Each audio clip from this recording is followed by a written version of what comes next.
Senhoras e senhores, boa noite. Oferecemos-lhe uma bela exposição, provavelmente educativa, mas certamente aterrorizante, nesse nosso mausoléu do pavor. Nossa casa está cheia de duendes, demônios, gnomos, fadas más e algumas presenças demoníacas. Tudo reunido para o prazer e emoção de vocês no que chamamos a Galeria do Terror.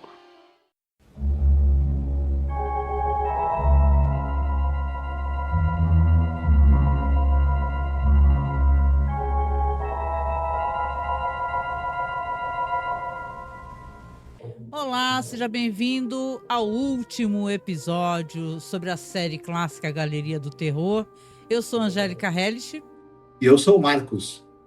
Hoje vamos aí, né? Como eu falei, é o ultimão, com direito a bônus no final, né? Um episódio que a gente vai comentar, que ele era para ter saído na segunda temporada e não foi colocado no streaming em lugar nenhum, mas a gente conseguiu descolar para poder comentar com vocês.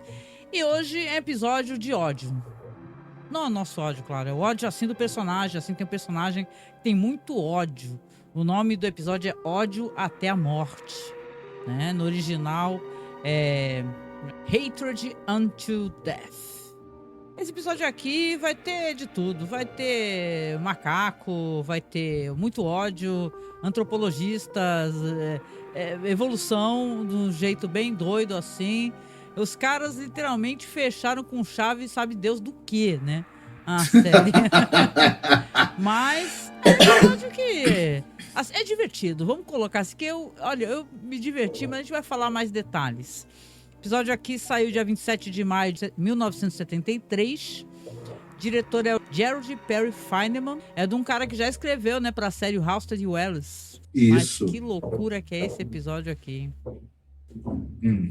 Vamos lá, então, falar um pouco da turma aí responsável por essa pérola, né, da TV. Já falamos aqui algumas vezes do Gerald Perry Feineman. Ele dirigiu o episódio She Will Be Company for You. Aquele famoso episódio em que a amiga da esposa falecida do cara, que provavelmente é uma bruxa, traz uma gata para fazer companhia para ele, e essa gata, já sabe, né, vai trazer bastante confusões. Com Leonardo Nimoy. Com Leonardo Nimoy, exatamente. Era mais um cara que era diretor de fotografia do que diretor, mas de vez em quando davam a direção para ele, né? O pessoal fala que nesse final aí a coisa tava tão cabulosa que até o diretor de fotografia acabou dirigindo o episódio, né? Isso, exatamente. O roteiro é do Halstead Wells. Esse cara roteirizou alguns episódios, 6 episódios, inclusive um episódio muito bom que é o Pecado dos Pais. Né? Ele teve bons momentos aí na série que esse aqui não é um deles. Já vamos deixar claro. É baseado numa história do Milton Geiger. O Milton Geiger é um cara que ele era roteirista de séries de TV. Ele fez roteiros para séries como Lara, Milesse, Clímax e muitas outras. Eu acredito que isso aqui é um argumento dele, ou foi a base que depois o Halstead Wells desenvolveu, né? Se é que a gente pode chamar assim. Nossa, só né? imagina o Rod Serling tendo que escrever texto, né? Porque ele tem as introduções para um episódio como esse, né? Ai, meu Deus. O elenco, nós temos a volta do Steve Forrest. Ele já esteve naquela Waiting Room, aquele episódio, lembra? Que o cara tá lá. É muito bom, que é aquele episódio do sujeito que ele vai encontrando outros cowboys que tiveram morte violenta também, naquela antessala para o inferno, né? Isso, literalmente, é a antessala do inferno. Eu acho que vale a pena lembrar também que esse ator, ele esteve num episódio de Além da Imaginação, ele era o Major Robert Gaines do episódio The Parallel, que era aquele famoso episódio de Além da Imaginação em que o cara vai fazer um teste numa aeronave, quando ele pousa, ele está numa espécie de mundo paralelo, parecido com o nosso, mas com algumas diferenças.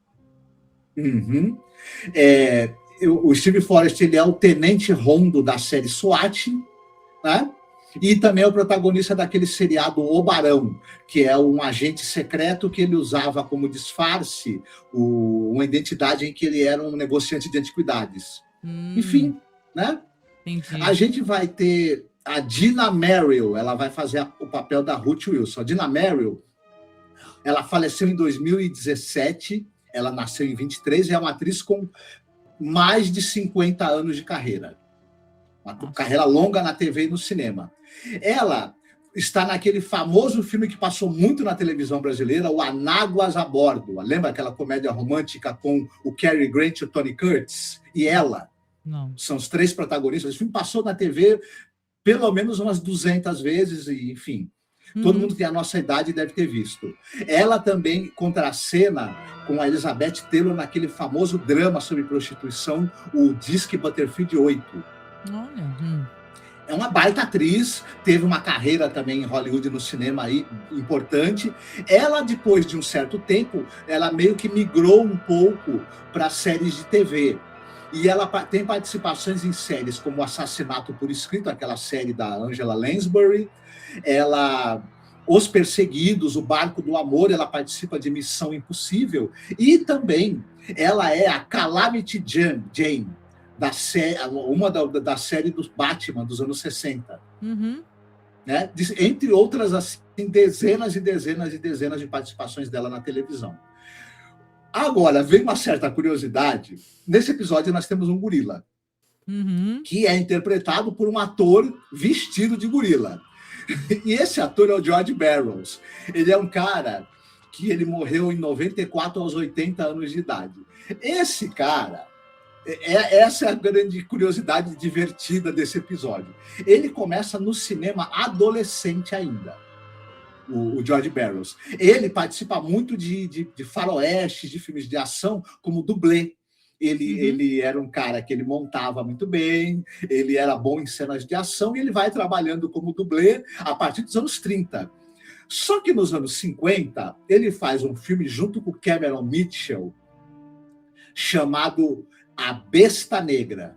E esse filme tem um gorila assassino, né? Que o treinador faz ele assassinar pessoas no filme. E esse gorila, na verdade, não é um gorila de verdade. É o George Barrows vestido de gorila. Esse filme também era um filme em 3D. Daquela época, ali dos anos 50, dos filmes 3D. Esse filme faz um sucesso. Caramba! Desgraçado. Porque as pessoas estavam lá na tela e veio o caramba do cara vestido de gorila, né? Naquele efeito 3D vindo pra cima de você. Tipo a monga do Play Center, Isso. lembra? É praticamente o efeito da monga que a gente vê nos parques de diversão, só que num cinema 3D, na época, nos anos 50, foi um baita sucesso. E começou a ter esse lance de filmes com gorilas assassinos ou gorilas malvados no cinema. Teve... O que acontece? O George Barrows, como ele se dá muito bem nessa caracterização, ele vira o mais famoso ator a interpretar gorilas no cinema americano. É tipo claro. o Andy Serkis. Isso, é o Andy Serkis, só que antes de existir essa captura de movimentos digital e a maquiagem digital, ele usava essa roupa de gorila. Ele vai aparecer em vários filmes. Tem o seriado do Capitão África. O Capitão África é um personagem ali dos anos 50 que ninguém vai lembrar mais, Porra. Com certeza, mas aparecia volta e meia gorila nesse seriado, era o George Barrows, vestido de gorila. Tem um filme chamado Buruba, um filme japonês, que tem um dragão, que tem um gorila. É o George Barrows, de novo, com a mesma roupa. O cara se especializou em atuar em vestido de gorila. Vestido de gorila, inclusive em outros países, como, por exemplo, no filme Buruba, do Japão. Ele está em filmes, por exemplo, como Feras Sanguinárias, que era um filme sobre a África, sobre ataque de criaturas, de animais selvagens. O gorila era feito por ele. Ele está no filme chamado O Fantasma de Biquíni, que não é um fantasma usando biquíni, é um fantasma que assola o atol de biquíni, né? Bem entendido. Tem gorila e é ele de novo. Porque eu também fiquei me perguntando por que o fantasma estava de biquíni. Isso, é o fantasma das Ilhas Biquíni, né? Não do fantasma que usa biquíni. E ele, entre outras, muitos filmes em que tem um gorila, é ele vestido de gorila. Na televisão, quando precisava aparecer um gorila, chuta quem chamavam? o George Barrows. E ele fez em dezenas e dezenas de séries. Por exemplo, quando tem um episódio da Família Buscapé que aparece um gorila, é ele. No Show da Lucy... Ficou meio marcado, cara, né? Isso.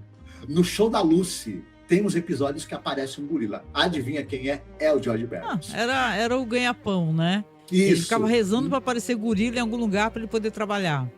Tem um episódio do Incrível Hulk em que aparece o gorila. Tem o Hulk lutando lá com o gorila. Adivinha quem é? É o George Barrows de novo. Caraca. E em Galeria do Terror, não poderia deixar de ser, tá ele aí de gorila novamente. Muito bem. E a roupa também, diz que ele repetia a roupa, né? Repetia a roupa. Será que a roupa era dele e tal, né? A roupa... Ele ele confeccionou uma roupa de gorila? Provavelmente, né? Não, mas como tinha essa coisa de reaproveitarem prompts, essa roupa deve ter sido difícil de ser feita, cara, sei lá.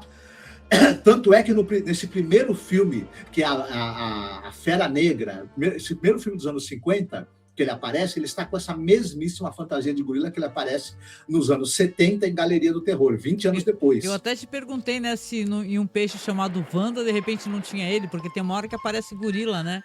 No filme, né?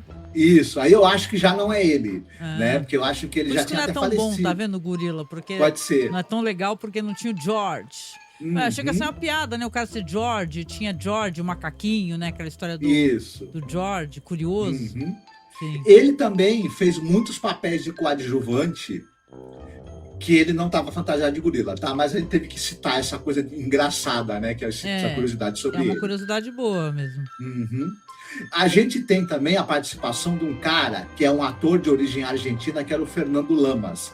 Esse cara era um galã ali do cinema e da TV nos Estados Unidos. Ele começa com os filmes do diretor importante, que é o Manuel Romero. E, por exemplo, ele está em filmes como El Tango Vuelve a Paris e La Rubia Mireia, 2 filmes importantes da filmografia argentina, que tem o Fernando Lamas como protagonista. Depois, ele vai para Hollywood, para os Estados Unidos. Ele é o galã do filme lá, Viúva Alegre, que ele contracena com a Lana Turner. Eita! Entre outros muitos filmes, viu? Ele era um cara bonitão, assim, então ele era o Latin Lover ali, de filmes ali de Hollywood nos anos 50. Caramba. E depois, mais para frente, ele vai para a televisão e ele participa de muitas coisas. Precisa de um latino bonitão em alguma série, tá o Fernando Lamas lá. Será que ele é parente do Lorenzo Lamas? Talvez, eu não pesquisei isso, mas é bem possível, né? Ele está em séries como Quincy, M.I., aquela série com o Jack Klugman, a Lady Burke, o Teatro do Zane Grey e muitas outras. Um detalhe, o Fernando Lamas, ele acaba se dando muito bem na TV americana e ele passa a dirigir episódios de séries também, de várias séries. Citando, por exemplo, ele dirige muitas séries daquele seriado Os Novatos, que é uma espécie de seriado pré-SWAT. Sobre os novatos cadetes da polícia, e que depois, esse episódio, alguns personagens vão passar para a série SWAT. Ele dirige muitos episódios daquela série Starsky Hutch, Justiça em Dobro, e vai dirigir episódios também da série do Homem-Aranha dos anos 70. Vocês vão lembrar da série do Homem-Aranha dos anos 70, né? Aquela pérola. Nossa, sim. E é basicamente isso, que basicamente são esses 4 personagens que estão em cena, né? Os 3 humanos e o gorila. Ah, lá. Legal. Então agora vamos te dar a honra, né, de escrever. Sei que vai ter mais episódio bônus aí, né? Que vai acabar eu comentando. Mas vamos lá, o último episódio oficial da série aqui, você fazer a última sinopse aqui pra gente. Vocês vão ver as imagens do episódio, né? Que eu deixo rolando. Mas e aí, Marcos, o que acontece nessa maravilhosa história aqui? Você tem um casal de antropólogos, o Grant e a Ruth Wilson. Eles estão ali no jeep deles, ali pela selva africana, e aí eles encontram um grupo de nativos que chama a atenção deles, chama os dois, né? Ah, vem cá, que tem um problema aqui e tal. E os dois vão até lá ver o que acontece. Uma armadilha, um buraco cavado que eles cobrem com vegetação para ser armadilha para pegar, não sei se é para pegar leão, para pegar tigre, enfim. Cai um gorila e fica preso dentro desse buraco. E o casal, que são antropólogos, eles parecem que eles são ligados à preservação do meio ambiente, das espécies animais. Eles querem ir até lá para tentar tirar o gorila do buraco, salvar o animal. Sim. Acontece que quando o Grant e o gorila, um olha para o outro, o santo não bate na hora. Ele percebe que o gorila tá olhando para ele com uma baita de uma cara de ódio, um olhar assim, daquele profundo ódio. E aquilo deixa ele chocado. E ao mesmo tempo, ele percebe quando ele olha para o gorila que ele também não gosta nem um pouco daquele gorila, que ele começa a desenvolver naquele momento exato uma antipatia e um ódio pelo animal também. O cara passa de ambientalista a exterminador, assim, né? Já fica, tá olhando feio pra mim, sai pra lá. Isso. Amarra ele. O gorila tem um impulso imediato de tentar subir, escalar o buraco para tentar sair e voar no pescoço do Grant. E o Grant tem um impulso também incontrolável de falar para a esposa dele: nós vamos tirar esse gorila daqui, mas é para levar ele para ficar sendo empalhado no Museu de História Natural, essa praga. E ela: não, o Grant, que é isso? Você tá... Não faça uma coisa dessa. Por que você vai fazer isso? Não sei por quê, mas eu sei que eu tenho que acabar com esse bicho. Que esse bicho me odeia, ele quer me matar e eu preciso matar ele primeiro. E ela fica assim chocada, né? Pensando o que deu no meu marido, né? Mas enfim, eles vão tirar o gorila vão pegar uma rede, vão tirar o gorila de dentro do buraco. Quanto mais ele se aproxima do animal, mais está na cara que o animal odeia ele de todo o coração. E ele e a Ruth vão prender o gorila e vão levar o gorila para a cidade, lá para os Estados Unidos, lá para o tal Museu de História Natural, que ele é o diretor lá do museu, parece que é o personagem vivido pelo Fernando Lamas, né? Que é amigo deles, amigo do casal. Sim. E por que ele leva para o Museu de História Natural um gorila? É uma coisa que tá na história só porque, ok, né? Vamos fazer isso porque sim. Isso, porque ele quer matar, né? Ele podia matar e se livrar do corpo. Podia matar logo ali. Inclusive, ele podia matar ali mesmo, né? O gorila. Já que eu vou matar e vou empalhar, por que ele não dá um... tem uma coisa nesse episódio, já quem está nos vendo e nos ouvindo, que as coisas acontecem porque sim, e para ele acontecer, os personagens têm que tomar atitudes extremamente irracionais, que essa daí é uma das primeiras, né? Para não dizer estúpidas, né? Pra não dizer estúpidas. É quase um King Kong, né? Só que ele não vai... Ele tem intenção de fazer o quê com o gorila? Ele quer exibir o gorila? Né? Se ele vai matar, vai empalhar, para que leva o gorila vivo? Já mata ele. Enfim, ele leva lá o gorila pro Museu de História Natural, e o gorila tá ali preso numa jaula, e ele tá conversando, ele e a esposa estão conversando com esse personagem, que eu esqueci o nome agora, que é o cara que é o diretor do museu. E o diretor do museu, do mais absoluto nada, me saca uma teoria de que, olha, na verdade, os animais, os seres primitivos, eles podem ter sucessivas reencarnações. Não, é teoria evolutiva, né? Isso. Que o homem eles vão trazendo e tal. E eles vão, e ao longo do tempo, uma memória genética sanguínea, né? Sanguínea, transmitida, né, através da transmissão sanguínea, a transmissão de pai para filho, através das milhares de anos, de eras geológicas, né? Essa memória pode ser acessada depois de milhares e milhares e milhares de anos.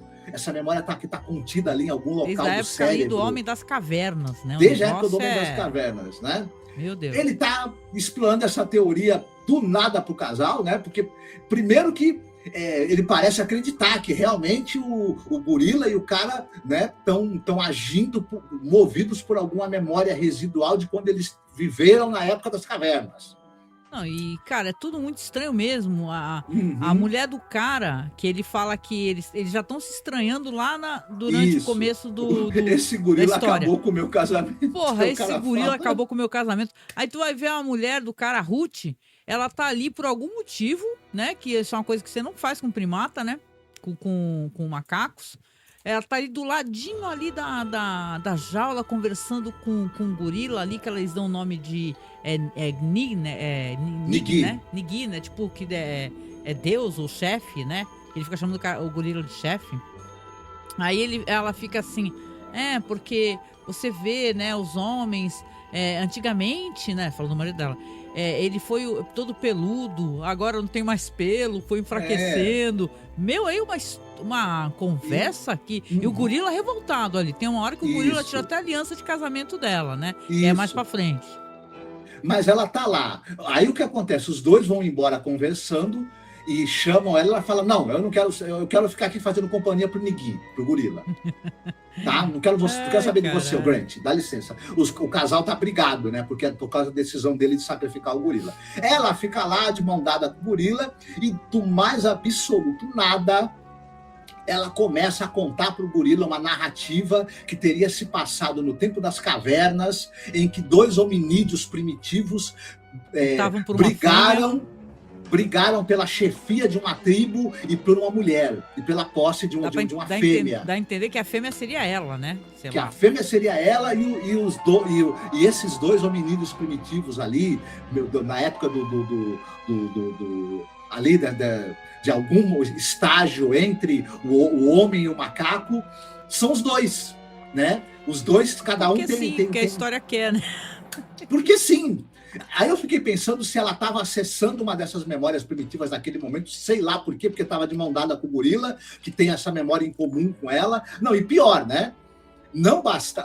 Essa história é tão absurda, porque assim, mesmo que as pessoas realmente acessassem essa memória primitiva, preservada em algum fundo ali do seu cérebro, que você herdou dos seus ancestrais depois de dezenas de milhares de anos.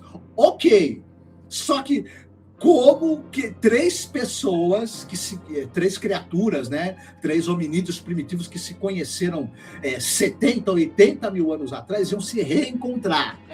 É meio espírita a história também, né? É uma coisa, é um espiritismo científico, um negócio assim. Isso. Né? É uma mistura de reencarnação, existe a preservação dessa memória ancestral, ao mesmo tempo as pessoas reencarnam e aí tem um karma que elas têm que... Né? Elas têm um karma que elas têm que pagar uma com a outra, então elas reencarnam na mesma situação e se reencontram e acessam através dessa memória genética guardada. É uma bagunça que, pelo amor de Deus do céu. Não, e é tudo muito engraçado. Você não falou uma das melhores partes do episódio, cara. Nosso querido ouvinte ou espectador aqui, a transiçãozinha dele, porque assim, enquanto ele vai conversando e falando, vai mostrando imagens sobrepondo assim do gorila com olhar de ódio e passando assim as épocas, as eras, a cidade, a indústria, saca? Então, até antes de ele chegar no museu, tem toda uma cena ali, né? Parece um videoclipe ali com os olhos, com muito ódio do gorila no fundo, cara. É hilário o negócio. Você tava dando risada beça aqui. Sim, sim. É uma coisa engraçada. A gente citou aqui que você tem um sujeito que ele tá vestido de gorila para interpretar o animal, né? E essa fantasia, o autor vem usando desde os anos 50. Essa caracterização, quando ela acontece aí no Galeria do Terror, ela já está datada. Em 1973 ela já estava datada. Muito, se você comparar com a maquiagem que você tem em filmes como Planeta dos Macacos, por exemplo. Sim. Né? Que o Rod Serling trabalhou no roteiro, né? O Rod Serling, ele trabalhou também no roteiro Planeta dos Macacos. Tem um lance que quando a boca do macaco abre, porque essa fantasia tem uma boca articulada, você vê os dentes do ator embaixo dos dentes do macaco. É um bagulho divertido. É estranho. Mas eu acho que também esse pessoal está ali para fazer uma homenagem. Sim. Como essa imagem ficou muito icônica, né, dessa fantasia de macaco por conta desses filmes que fizeram sucesso nos anos 50, a série meio que quis trazer essa iconografia para um episódio de uma série dos anos 70. Para mim, fica com a cara também divertida de filme classe B ou de releitura de história da cripta do terror também. Enfim.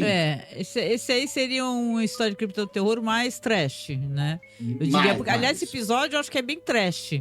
Acho que a palavra que dá pra gente colocar seria um ótimo pod trash. Se por trás pegasse episódio de Galeria do Terror, por exemplo. Isso. Bom, eu sei que em um determinado momento, como todo mundo tem que fazer coisas estúpidas, né? Idiotas. Você falou mesmo que o gorila ele vai arranca a aliança do dedo da Ruth. Da Ruth. E a aliança cai dentro da cela. E aí a Ruth, né? Sabendo que o gorila ele é perigoso, ele tá querendo matar o marido dela, desde que ele viu o marido dela pela primeira vez, ele é altamente agressivo. O que ela faz? Ela resolve abrir a cela para entrar na cela e pegar o anel. A mulher é assim, ela toma uma atitude absolutamente burra mesmo. A única palavra é isso.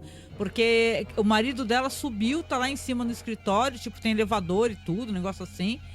Aí ela quando ela abre a jaula e fala pro gorila assim, fica pra lá, não chega perto, vai tentando se abaixar pra pegar a aliança, ela pega a aliança, só que o gorila rapidinho pega e empurra ela, que aliás é engraçada a cena, empurra ela com tudo, ela cai numas caixas, coitada, isso, né, e tal, e aí começa a correr desesperada, consegue ligar pro marido no escritório, e aí o gorila, tipo assim, tira o telefone da mão dela, mas o marido escuta ela gritando, né, socorro, socorro, socorro. E aí ele vai descer, né? Isso. Agora uma pergunta, né?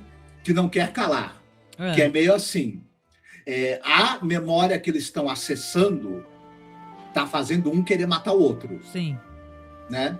Ela também tá acessando memórias. Mas ela não age guiada por essas memórias. Ela age como se fosse mesmo uma fêmea no meio da disputa ali, né? Fragilizada, né? Então, a mulher do cara. Eu sei que o gorila vai perseguir o cara ali dentro do prédio. O cara vai tentar. O Grant tá com uma arma. Mas ele tranca as portas, o gorila arrebenta as portas com 2-3 pancadas, ele já sai arrebentando. Portas de isopor, é uma delícia de ver aquilo ser destruído. Porque é muito engraçado a leveza da porta. Sabe? O gorila vai quebrando e isopor voando. É uma maravilha. Isso.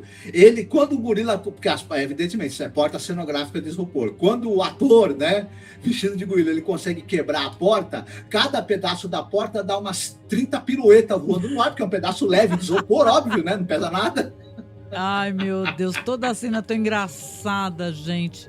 Uma perseguição, né? Se é pra trazer qualquer tensão, não é possível, não traz nada, só traz muito humor, cara. Muito humor. Durante essa perseguição, o Grant, sempre que ele consegue ter o gorila mais ou menos na mira, ele sapeca um tiro no gorila.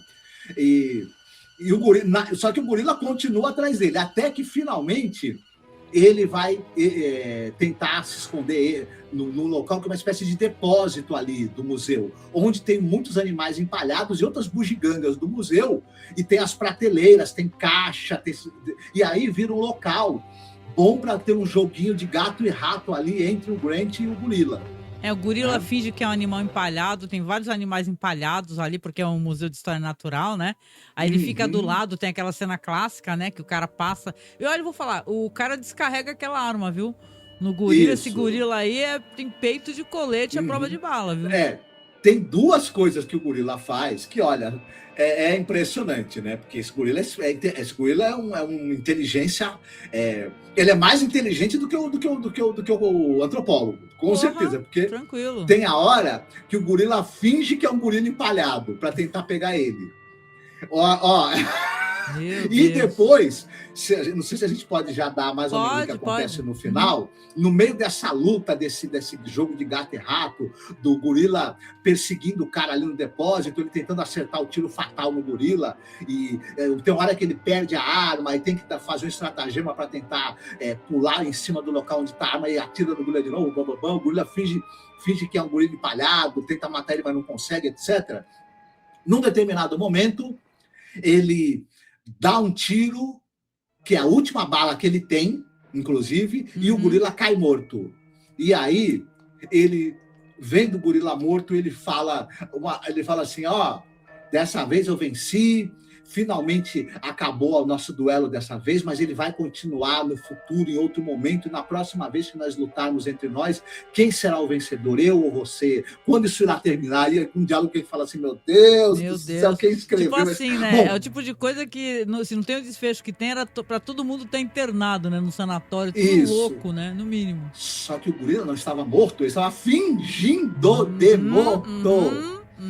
E enquanto o Grant está fazendo esse discursinho furado sobre quando será que, na próxima vez que nós iremos nos encontrar de novo, quem irá sobreviver no nosso próximo duelo, num futuro incerto, o gorila levanta, pega ele e empala ele nos ramos, chifres ali de uma cabeça empalhada de cervo.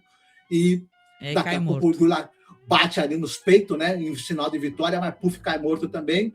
Então, dessa vez não teve vencedor. Mas, no futuro, quando eles reencarnarem e se encontrarem e acessarem de novo essa memória, vai ter a briga de novo entre os dois. Nossa, que história, que porra de episódio final. Que estúpido. Gente, assim, é digno de, sei lá, de ser uma parada que tem nos Trapalhões, com aquela musiquinha lá, porque, meu, é muito engraçado o negócio, assim. É um final muito triste, assim. Eu pensando, né? A gente pensa, né, cara, que o Rod Serling tem aquelas introduções, né? E aí ele tem que saber do que se trata o episódio pra isso, né? Eu acho que nesse momento ele já tava até... Meu, foda-se. Manda aí, o que eu tenho que falar aí, né? Deixa eu ver como é que eu vou apresentar essa maravilha, essa pérola e tal, porque o cara fez do que o Rod Serling tinha de tanta qualidade ali na imaginação, ele usar da imagem do cara. Eu tô falando do Jack Laird, tá? E também os executivos do estúdio lá fizeram virar uma galhofa, cara. Isso. A maior parte do tempo. Halstead Ellis. Que foi isso que você escreveu pro último episódio da série? Não faça isso comigo, rapaz. Que besteira, sabe? Que besterol, né? E envelheceu mal, assim, é muito idiota a história, é totalmente idiota. Ela é engraçada, no final de contas. É o tipo de teoria espírita evolutiva muito louca, entendeu? Não tem sentido, que esse pessoal... cabeça, entendeu? Mesmo assim. O que o Halstead Ellis estava usando nessa época, quando ele escreveu isso daí? 70 era muito louco, né, meu? É um negócio tão absurdo, tão estapafúrdio, tão besta, tão sem pé nem cabeça, meio que também, de certa maneira, filmado e dirigido de qualquer jeito, que no final das contas, a gente acaba se divertindo. É divertido, ele acaba dando risada e tal, né, mas perto de alguns episódios, né, que a gente até vai comentar na nossa live final lá, que a gente vai depois comunicar para vocês a data, é muito fraquinho, muito fraquinho. E é claro que as coisas não podem vir ruins juntas, né? Porque tem um malfadado segmento de gag, né? Aqui, né? Ah, meu Deus do céu. É triste. É isso. Verdade.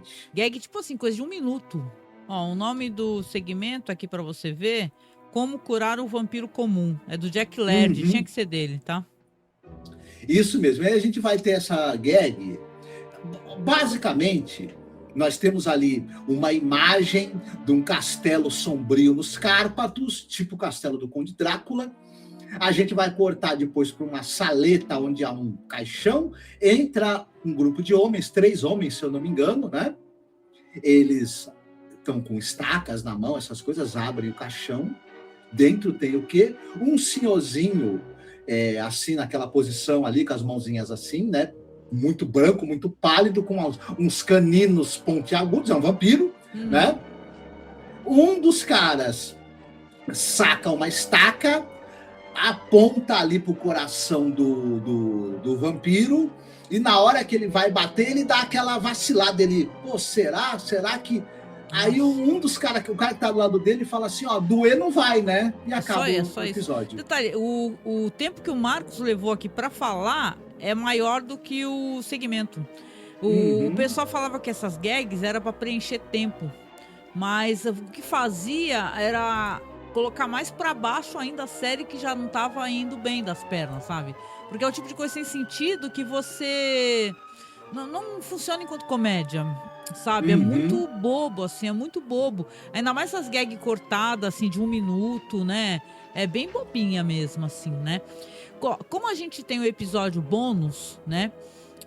E a gente combinou de já aproveitar pra gente não ficar fazendo isso em outra gravação e tal, né? E é como uma coisa que não tá nem sequer na listagem, né? Tanto que o Marcos às vezes acessa no IMDb e tá totalmente diferente a ordem dos episódios. Eu sigo pela Wikipedia, né? Porque a Wikipedia é um espaço que você consegue, o pessoal faz a correção, né? Da ordem dos episódios, o que saiu no DVD, o que saiu no Blu-ray, né? Mas esse daqui, então, não está nem sequer, que eu saiba, nos Blu-rays, né? Tanto que ele não tem introdução normal da série, porque a série, assim, galeria, começa com aquela abertura, o opening, né? E depois apresenta os atores em cena e depois vem, então, o monólogo do Rod Serling e depois o episódio. Aqui, a gente tem aqui esse episódio que seria... Ele deveria ter saído na segunda temporada, né? Que é o episódio Morra Agora, Pague Depois. Dirigido pelo Timothy Galfas, né? E escrito por quem, né? Pelo Jack Laird, né? Tinha que ser o Jack Laird. Eu fico até me perguntando, assim, não é nem que o episódio seja muito ruim. Se às vezes o pessoal falava, olha, cara, não tem como botar esse episódio aí, entendeu? Não é interessante. Mas aqui, como o Marcos fez na verdade, ele fez a sinopse aqui nesse episódio desse episódio do macaco, eu vou fazer agora que é uma coisa bem simplesinha também, só pra gente poder comentar, né? Inclusive, curiosidade é que ele é baseado no conto Year and Clearance, da Marilyn Hobby, né? Que eu não sei muito dessa autora, mas eu tava procurando um pouco sobre ela. Parece que ela tinha muita coisa de infanto-juvenil e tal, então... Certo. Você citou que o episódio ele é escrito pelo nosso amigo Jack Laird. A Marilyn Hobby, ela fez coisas relacionadas com literatura infanto-juvenil, mas ela escreveu umas 20 e poucas novelas góticas. Ela era escritora de novelas góticas americanas ali. Tem muita coisa publicada dela nesse gênero. E para a gente não se estender demais, falando rapidinho do elenco, tem um ator que é o Slim Pickens, e que ele vai fazer o xerife. Ele era um cara que ele era astro de rodeio. Ele foi astro de rodeio durante 20 anos. Depois, por conta dele ser um cara que ele montava muito bem, ele era um cara que sabia dirigir diligência. Ele acabou entrando depois para fazer faroestes e fez muitos filmes de faroeste. E depois, quando ele ficou mais velho, ele tinha esse jeito engraçado dele, esse sotaque, ele passou a fazer alívios cômicos. E ele aqui é bem alívio cômico, né, de certa maneira. Certo? Então é essa curiosidade, assim, que para a gente não se estender demais. O Will Geer também, como o Walt Peckinpah, né? Isso. Tal, ele são era só o dois vovô dos atores Waltons. em cena mesmo, gente. Não tem. Ele era da onde? Ele era o vovô dos Waltons. Ah, tá. Né? Tá. Bom, legal. Então, só pra gente poder finalizar, né? Porque afinal, o último episódio que a gente vai fazer depois só a nossa live. Aqui você vai ter dois atores em cena. Você vai ter aqui o Walt Peckinpah, que é um agente funerário, e o xerife Ned Harlow, tá? Que é os Slim Pickers, né?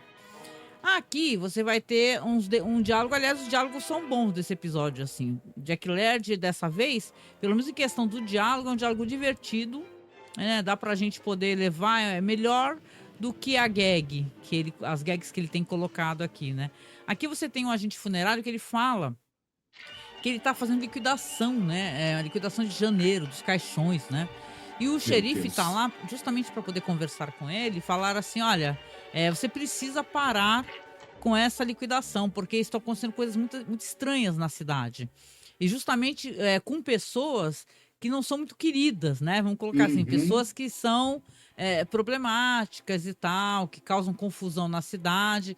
E tá uma coincidência muito estranha. Você tá fazendo essa liquidação de caixão e tá morrendo todo mundo de maneira muito suspeita, né? Ele fala de um cara que é um transeunte, um bêbado, uma mulher que era fofoqueira e outras questões aqui no episódio, né?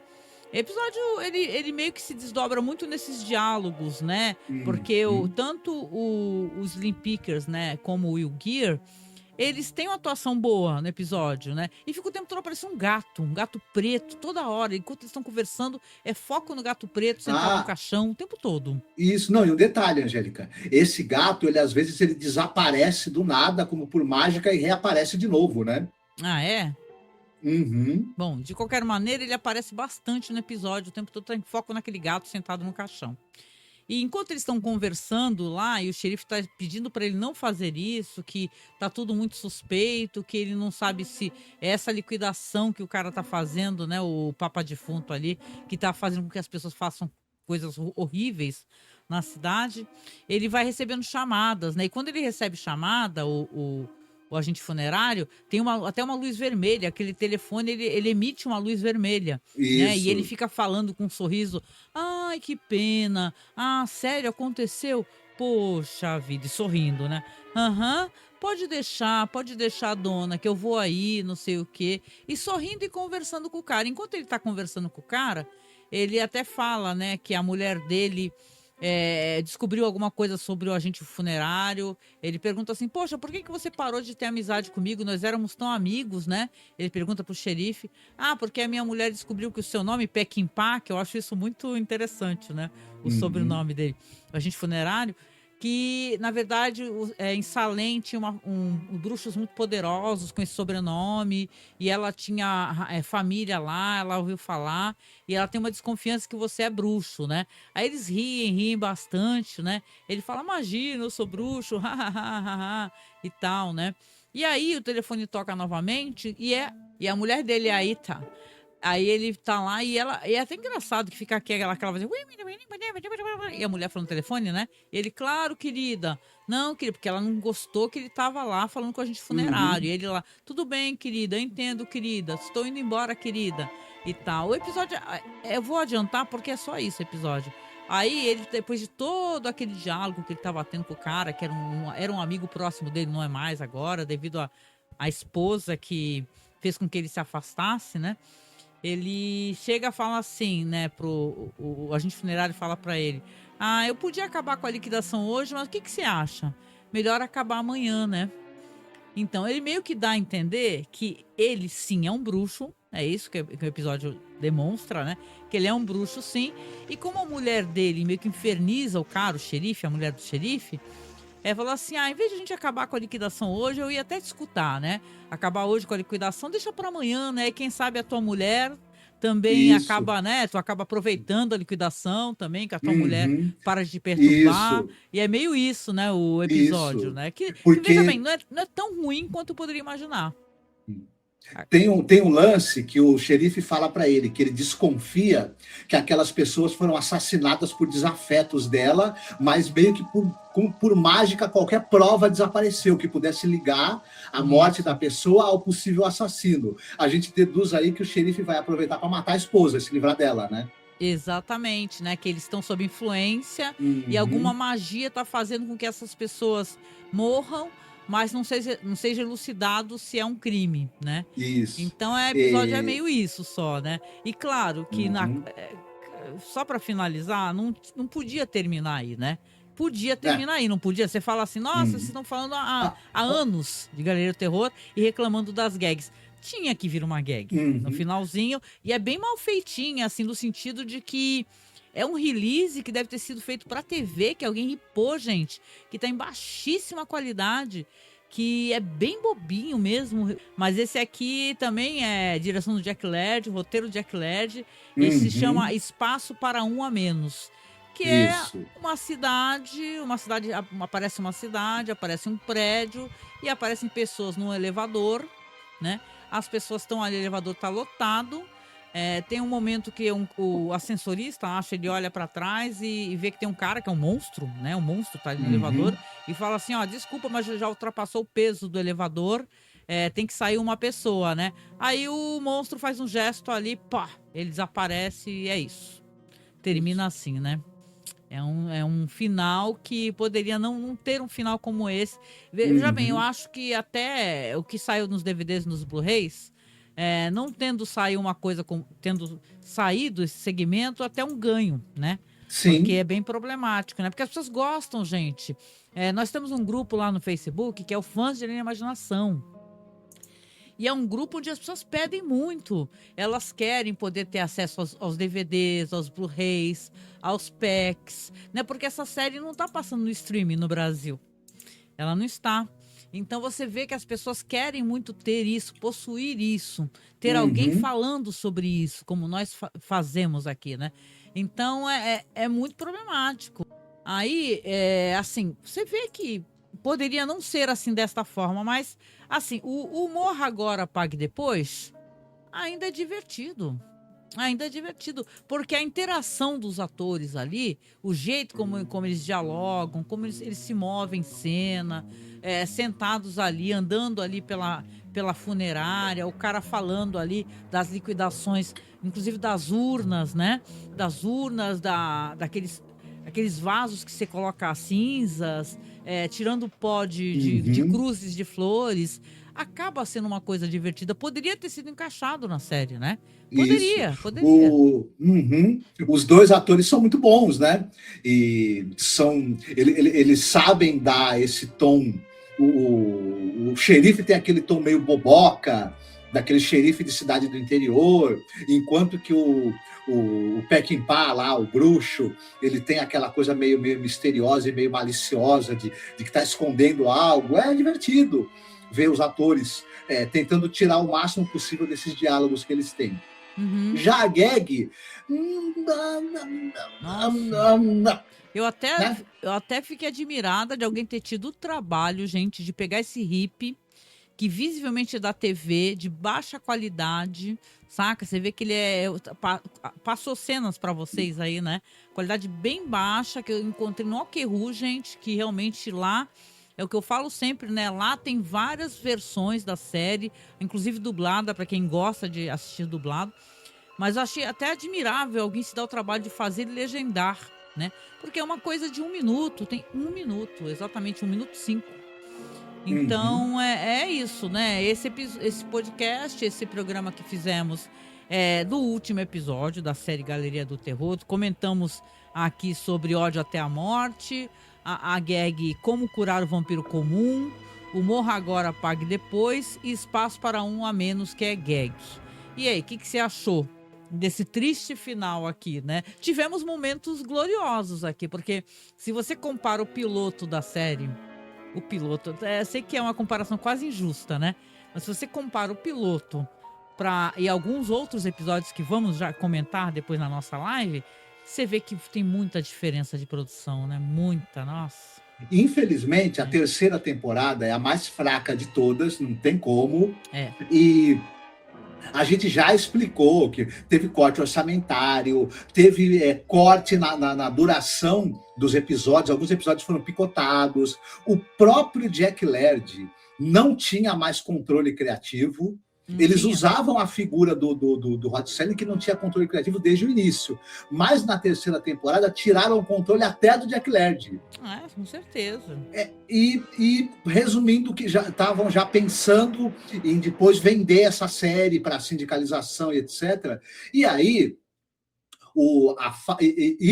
a falta de liberdade criativa total, mais o orçamento mirrado, deu no que deu, né? E, enfim, é isso. E que é uma coisa interessante, né? Que Rod Serling, inclusive vai ser um documentário sobre o Rod Serling aí, eu postei até lá no grupo lá. Não tem ainda como assistir, é uma coisa que pelo jeito está saindo em festivais lá nos Estados Unidos, né? Que é meio um misto de documentário e de cenas em off do Rod Serling. E inclusive a filha dele tá envolvida, assim. Bom, acessem lá o grupo lá do Facebook, tá? Fãs de Além da Imaginação.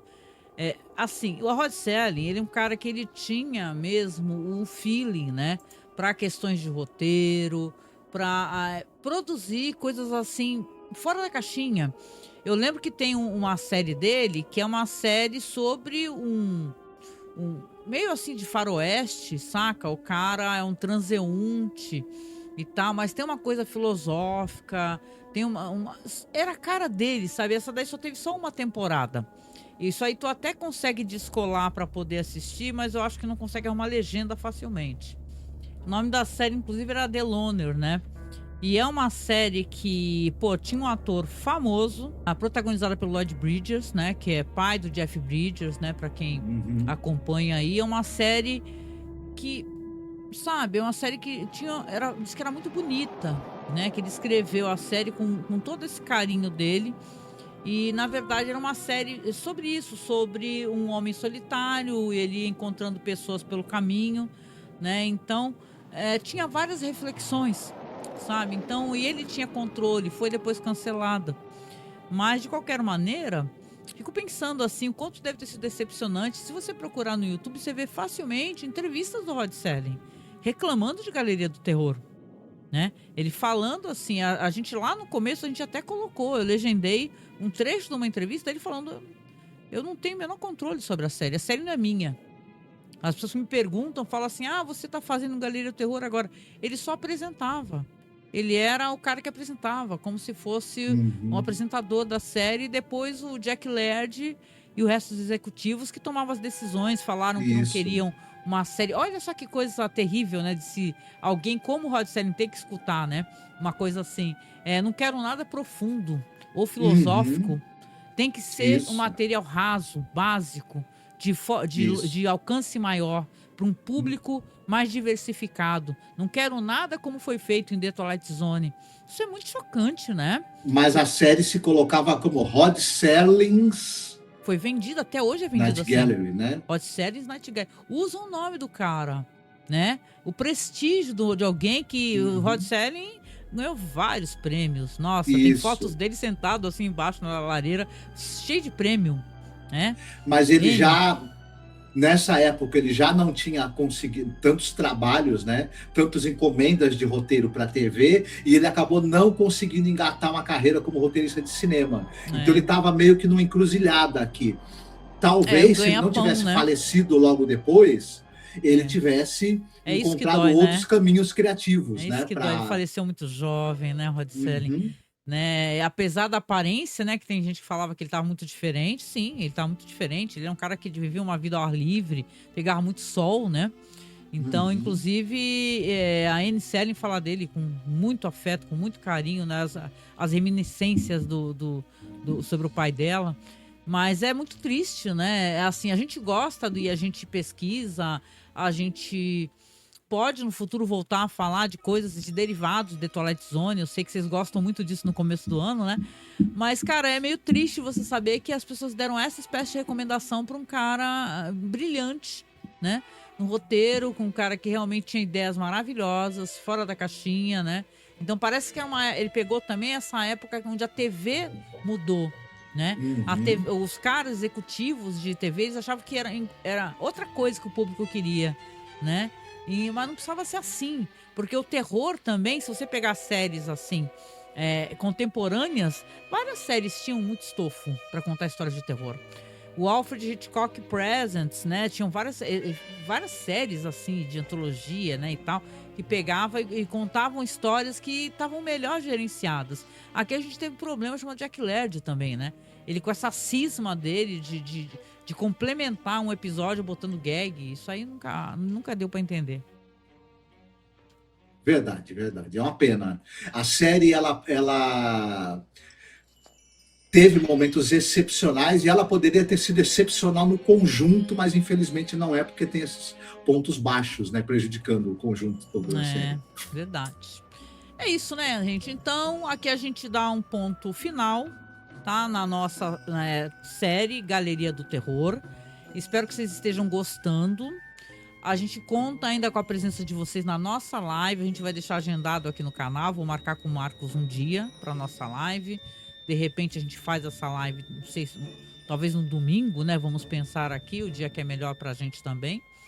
Mas foi uma experiência interessante. A gente vai falar um pouco mais sobre isso. A gente vai falar dos episódios que não foram produzidos, que tem ainda o roteiro, assim, coisas do Richard Matheson e tal, coisas que sequer foram produzidas, assim, mas as ideias estavam ali, né? Acabaram sendo aproveitadas.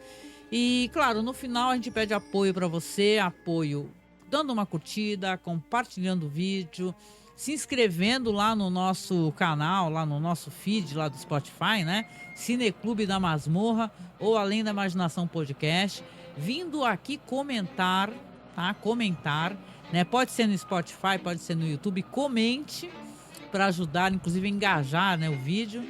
E claro, também se você puder nos apoiar financeiramente, é de muita ajuda. A gente está tentando fazer aqui uma vaquinha para poder consertar um computador quebrado que a gente usa de trabalho. Tá? Então o nosso Pix é apoiomasmorra@gmail.com. Você pode apoiar também pelo Apoia-se, né? Que você coloca ali o valor mensal, né? O Pix também pode ser recorrente. E você tá vendo esses QR Codes aí, o vermelho você pode mandar áudio pra gente, é R$5, tá? Para mandar o áudio. O outro é da Amazon, que você pode escanear com o seu celular também. O link tá na descrição. Você comprando qualquer produto na Amazon, você já nos ajuda, porque a gente recebe aqui um cafezinho da Amazon, tá? E com isso a gente finaliza aqui o nosso projeto. Logo mais tem a nossa live, que vai ser, né, a última live sobre Galeria do Terror. Lembrando também que você precisa seguir o nosso querido, né, colega aqui, o Marcos Noriega, né? Siga o Marcos no Instagram e também na Estante Virtual, que o Marcos é livreiro, ele tem os livros dele para vender. E é importante a gente divulgar essa espécie de plataforma, né, Marcos? @Noriega Ilustra no Instagram. E na Estante Virtual, Marcos Pereira 19. Isso, vai lá e compre seus livros. O Marcos, ele é um livreiro, assim, ele atende muito bem as pessoas. E você pode estar procurando livros aí, né? O ano letivo está começando agora, tem muita coisa disponível. Não deixe de acessar a Estante Virtual, né? Que o Marcos tem loja física, mas também tem loja lá na Estante Virtual, tá bom? Um beijo para você, fique muito bem. E a gente se encontra em breve na nossa live comentando os 20 melhores segmentos ou episódios de Galeria do Terror. Fiquem muito bem, se cuidem. Obrigado demais por terem ficado com a gente até aqui. E em breve tem a nossa live. Fiquem bem. Beijinho. Tchau, tchau. Tchau.